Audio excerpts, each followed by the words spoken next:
Έδειξε ο Μπάμπα για την κεφαλιά, η μπάλα πέρασε από την κόντρα. Ο Κοτάρσκι, μπάλα πάει στο δοκάρι.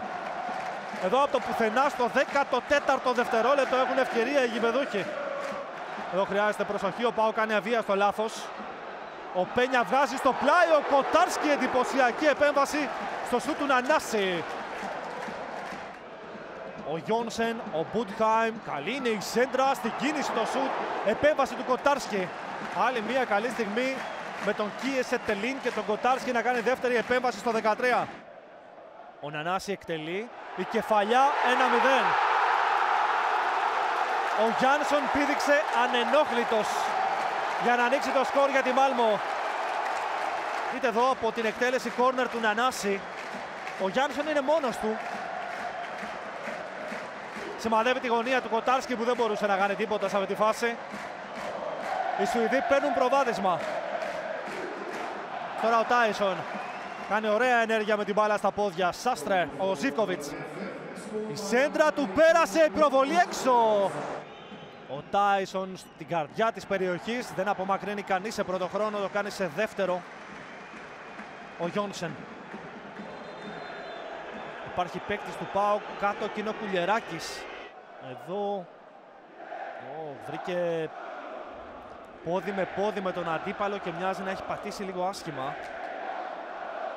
Σε ρόλο εξαριού ο Σβάμπ για να πάρει μπάλα από του στόπερ. Έχει μείνει λίγο πιο μπροστά ο Σδόεφ που πατά πιο συχνά περιοχή.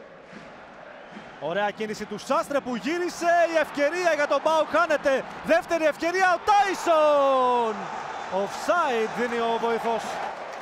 Βραζιλιάνος έχει στείλει την μπάλα στα δίχτυα και περιμένουμε να δούμε τι ακριβώς συνέβη προηγουμένως. Εδώ είναι η πάσα του Ζίβκοβιτς. Πολύ ωραία εκεί η κατάσταση. Το γύρισμα του Σάστρε.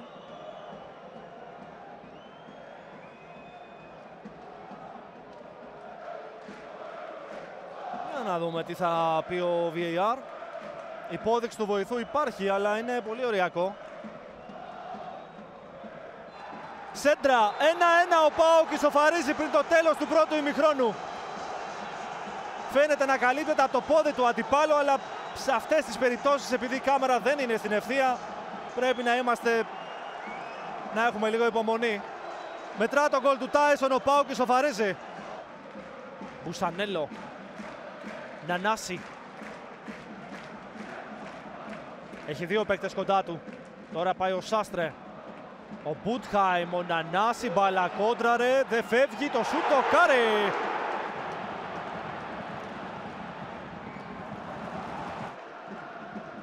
Και δίνει πολύ ωραία για τον Τάισον, ο ΠΑΟΚ έχει προϋποθέσεις. Ο Τάισον, ο Κωνσταντέλιας, πάλι ο Τάισον, η κόντρα, ο Σδόεφ, μεγάλη ευκαιρία που χάνεται από τον Τόμας στο 54. Τώρα έχει χώρο ο Νανάση, του δίνει βοήθεια ο Μπουσανέλο. Ο Νανάση, ο Μπουσανέλο στο δεύτερο δοκάρι, πολύ ψηλά η μπάλα, ο Κίεσε Τελίν δεν την κατέβασε, είναι out.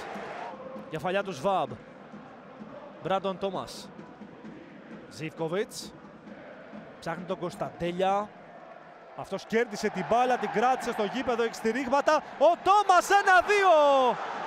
Υπόδειξη του βοηθού δείχνει out. ΠΑΟΚ υπενθυμίζει στους γηπεδούχους ότι είναι εδώ έτοιμος να τους δημιουργήσει προβλήματα. Αυτό είναι καλό. Εδώ πρέπει να αμυνθεί όμως και η μπάλα πέρασε σε τέτα-τέτ. Ο Μπάμπα βγάζει την άμυνα μετά την επέμβαση του Κοτάρσκι. Δεν μπόρεσε ο Κίεσε Τελίν στο 64.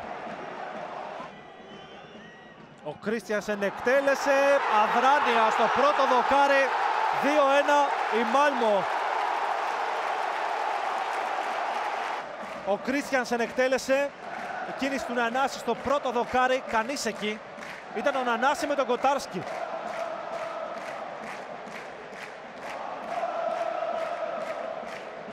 Εντελώς ανενόχλητος. Εκτελεί ο Ντεσπότοφ, πέρασε η μπάλα, ευκαιρία 2-2. Ο ΠΑΟΚ φέρνει το μάτς σε ισορροπία στο 75. Από στατική φάση απαντά με το ίδιο νόμισμα και με τον Μπάμπα να σκοράρει. Ο Ντεσπότοφ εκτελεί, ο Κουλιεράκης παίρνει την κεφαλιά και ο Μπάμπα δεν έχει πρόβλημα να νικήσει τον Ταλίν. Ανεβαίνει ο Σάστρε, τον είδε. Ο Σάστρε θέλει να μπει στη φάση, διαμαρτύρονται οι παίκτες του ΠΑΟΚ. Ο βοηθός δείχνει κόρνερ. Εδώ ο Τάισον είδε τον συμπαίκτη του. Ο Μπουσανέλο προσπάθησε να κοντρολάρει την μπάλα. Στο πέναλτι η μπάλα. Και δεύτερη ευκαιρία